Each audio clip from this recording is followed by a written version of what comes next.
Kung kaya ng China na gumawa ng 10-story building in 28 hours, i-check naman natin sa USA. Sa US, sikat na sikat din ngayon ang modular house na gawa ng Boxabal Company, na pati si Elon Musk ay nakatira sa ganitong klase ng bahay.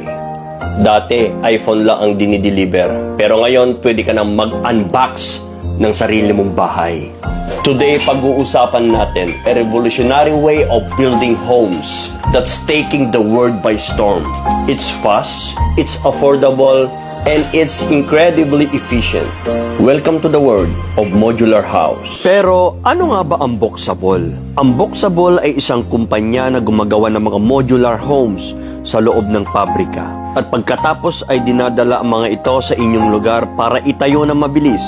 Isa sa pinakasikat nilang modelo ay ang Boxabal Casita, isang 375 square foot na unit na perpekto para sa maliit na pamilya, guest house o kahit primary home mo na. Ang Casita ay may kumpletong kagamitan, kusina, banyo, sala at kwarto.